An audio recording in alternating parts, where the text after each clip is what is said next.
da propriedade. A propriedade é o domínio, ou seja, é a capacidade de usar, gozar, dispor e reivindicar. Já a posse, não. A posse é apenas um meio domínio, né? É a capacidade de usar e gozar, como prevê o artigo 1196 da Lei 10.406 de 2002. Então, essa afirmação de que as terras são dos índios, não, eles têm a posse. Essa demarcação visa a posse, não visa a propriedade, a transferência através do registro, não há, né? Como prevê o artigo 1245 da Lei 10.406 de 2002. E nem é um caso também de bens móveis para que se tenha a tradição, conforme determina o artigo 1267, inciso 1º da própria Lei 10.406 de 2002. O importante é que, constitucionalmente,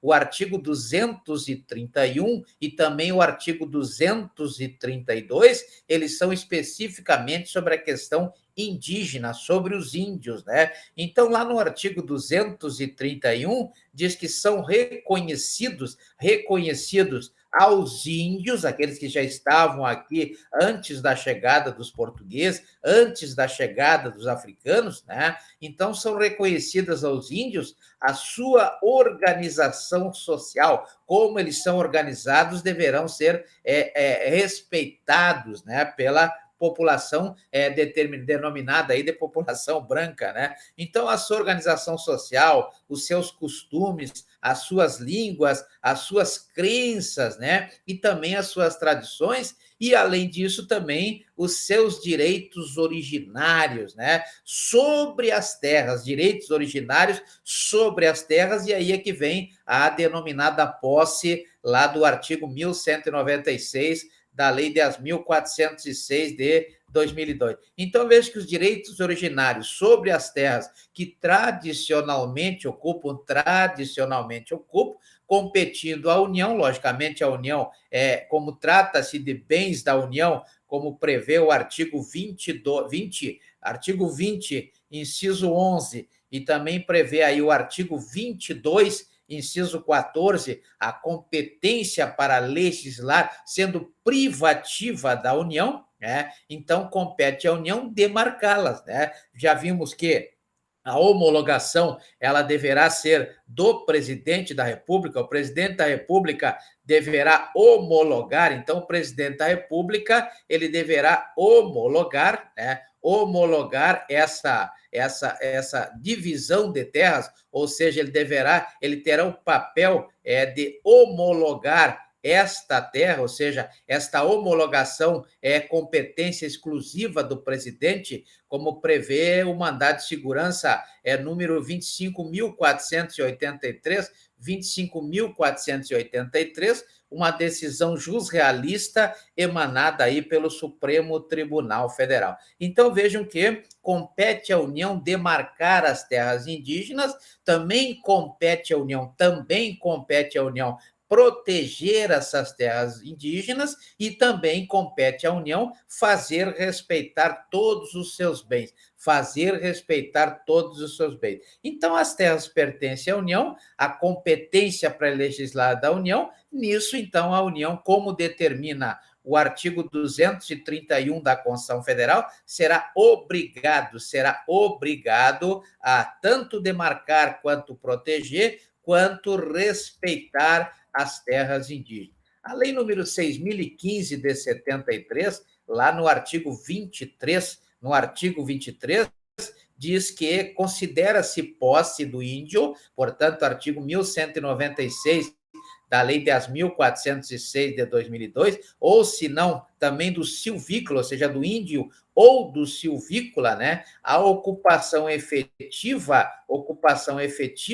de terra que, de acordo com os usos, costumes e tradições, né,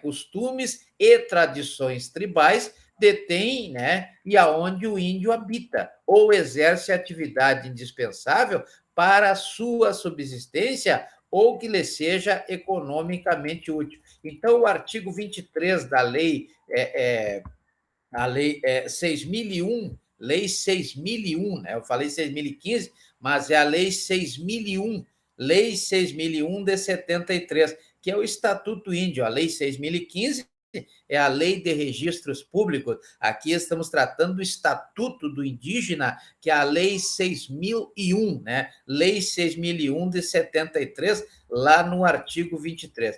Então, das áreas reservadas, das áreas que são reservadas aos indígenas, a Lei 6.001 de 73, lá no artigo 26, diz que a União, olha a competência da União, lá do artigo 22, inciso 14 da Constituição Federal. A União poderá estabelecer em qualquer parte do território nacional, né, em qualquer parte do território nacional, áreas, né, áreas destinadas à posse, a posse do artigo 1196 da Lei 10.406 de 2002 e também, além da posse, também a consequente ocupação pelos índios, né? Aonde, logicamente, eles possam viver e obter meios de subsistência com direito, inclusive, ao usufruto, lá do artigo 1390, artigo 1390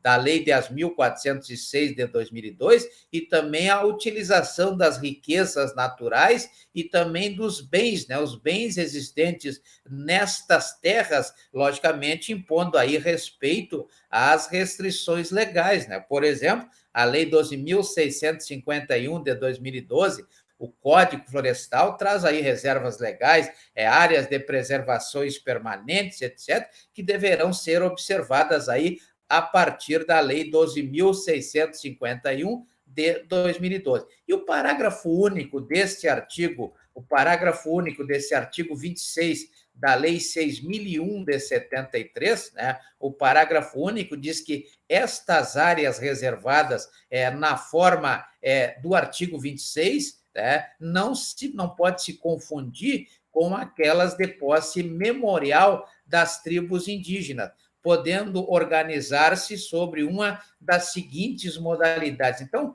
quais são as áreas indígenas? A primeira é a reserva indígena, né? A chamada reserva indígena. A segunda é a chamada de parque indígena, parque indígena. E a terceira forma de terra reservada para os índios é a colônia agrícola indígena, colônia agrícola indígena. Então, basta ver o parágrafo único do artigo 26 da Lei 6.001 de 73 para ver aí quais são as três áreas reservadas para os índios, as áreas reservadas para os índios. O que é uma reserva indígena? Lá no artigo 27 da Lei 6.001 de 73, diz que é uma área destinada, na verdade, a reserva indígena é uma área destinada a servir de um habitat, né? Uma espécie de habitat para grupos indígenas com os meios e recursos, logicamente, naturais, suficientes para a subsistência deste próprio grupo. Então, isso é uma reserva indígena, né? Está lá também, é semelhante àquele processo das áreas de união, de unidades de conservação, das unidades de conservação da Lei 9.985, né? Lei 9.985, a lei que cuida das unidades de conservação. Então, reserva indígena, que é uma das áreas reservadas aos índios, é uma área destinada a servir de habitat para os grupos indígenas, né? Já o parque indígena, que é a segunda forma de área reservada, conforme o parágrafo único do artigo 26 da Lei 6.001 de 73, que é o Estatuto dos Índios, né? Parque indígena é a área contida na terra, ou seja, contida de posse, naquela área de posse dos índios, que os índios detêm a posse, né? Cujo o grau de integração, né, entre os índios e a terra permita aí uma assistência de condições, né, para uma integração que permita assistência, seja tanto assistência econômica, quanto assistência educacional, quanto assistência sanitária, né?